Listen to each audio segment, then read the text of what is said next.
সম্মানিত দর্শক শ্রোতা, আসসালামু আলাইকুম।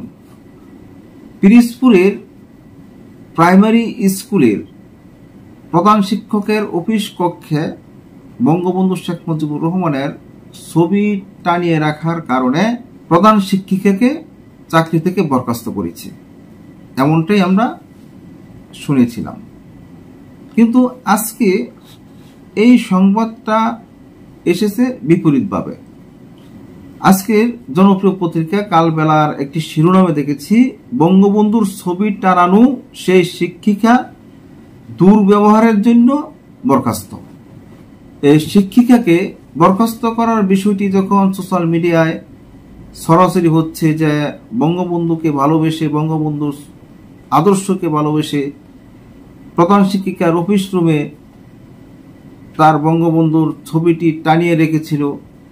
সে বলেছিল, আমার বাবা মুক্তিযোদ্ধা, আমার বাবা বঙ্গবন্ধুর আদর্শ পালন করে, আমিও আমার বাবার মতো বঙ্গবন্ধুকে ভালোবাসি। বঙ্গবন্ধু শেখ মুজিবুর রহমানের ছবি তাকে ভালোবেসে আমি অফিসে টানিয়ে রেখেছিলাম। এখন এ নিয়ে কিন্তু অনেক মন্তব্য এসেছে। বঙ্গবন্ধু শেখ মুজিবুর রহমানকে তুমি ভালোবাসো, তুমি বাসায় নিয়ে টানিয়ে রাখো, অফিসে এটা সরকারি প্রতিষ্ঠান, সরকারি প্রতিষ্ঠানে এই ধরনের ছবি টানানো নিষেধ। সেই শিক্ষিকাকে বঙ্গবন্ধু শেখ মুজিবুর রহমানের ছবি টানানোর জন্য তার চাকরি থেকে বরখাস্ত করা হয় নাই, তাকে বরখাস্ত করা হয়েছে। সে বিভিন্ন গার্জিয়ানের সাথে, এলাকাবাসীর সাথে দুর্ব্যবহার করেছে, খারাপ ব্যবহার করেছে। খারাপ ব্যবহার করার কারণে তাকে এই শিক্ষকতা থেকে বরখাস্ত করা হয়েছে। তাহলে বেশি কথা না পারি, আসুন একটা রিপোর্ট আমরা দেখে আসি সেখানে আর কি কি ঘটনা ঘটেছে। বরখাস্ত হওয়া ওই প্রধান শিক্ষিকা শামীমা ইয়াসমিন বলেন, বিগত সরকারের আমলে প্রজ্ঞাপনের মাধ্যমে বিদ্যালয়ে দেওয়ালে বঙ্গবন্ধুর ছবি উঠেছে। ছবি নামানোর জন্য নতুন করে প্রজ্ঞাপনের কপি বা উপজেলা শিক্ষা অফিস থেকে কোনো নির্দেশনা আসেনি বলে ছবি সরায়নি। পরে সহকারী শিক্ষা কর্মকর্তার ফোন পেয়ে ওই ছবি নামিয়ে ফেলেছি। তিনি বলেন, বুধবার দুপুরে উপজেলা শিক্ষা অফিস থেকে আমাকে চাকরি থেকে সাময়িক বরখাস্তের চিঠি হাতে দেওয়া হয়েছে। বরখাস্তের চিঠিতে অপরাধের কিছু কারণ লেখা আছে। জানতে চাইলে ওই শিক্ষিকা বলেন, চাকরি বিধি না মেনে অসদা আচরণের কারণে চাকরি থেকে আমাকে সাময়িক বরখাস্ত করা হয়েছে বলে চিঠিতে উল্লেখ আছে।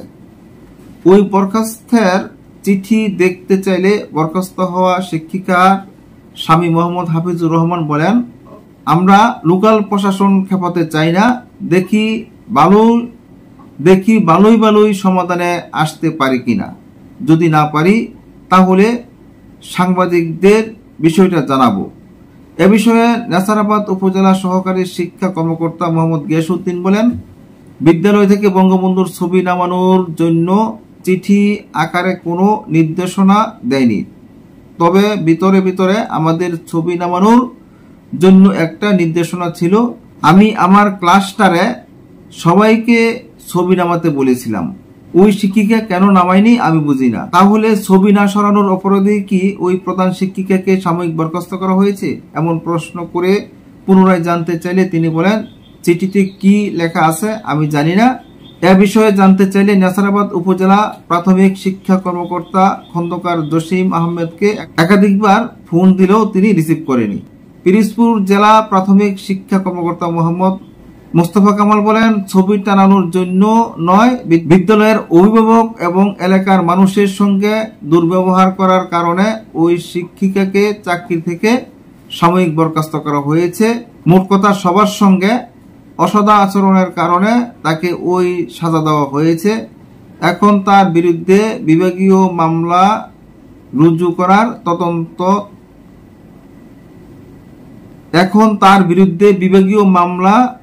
করার জন্য তদন্ত চলছে।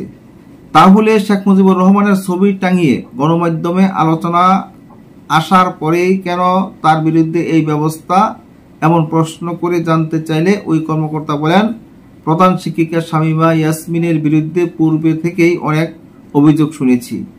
বুঝেছিলাম সে নিজে থেকেই শুধরে যাবে, কিন্তু শুধরায়নি। পিরিজপুরের প্রাথমিক বিদ্যালয়ের প্রধান শিক্ষিকা শামীমা ইয়াসমিনকে কেন বরখাস্ত করা হয়েছে? সে অভিভাবকদের সাথে খারাপ আচরণ করে এবং এলাকাবাসীর সাথেও খারাপ আচরণ করেছে। সে খারাপ দুর্ব্যবহারের কারণেই তাকে চাকরি থেকে সাময়িক বরখাস্ত করা হয়েছে। এটাই আমরা বুঝতে পারলাম। এ নিয়ে আর বেশি কথা বলতে চাই না। আজ এই পর্যন্তই। আল্লাহ হাফেজ।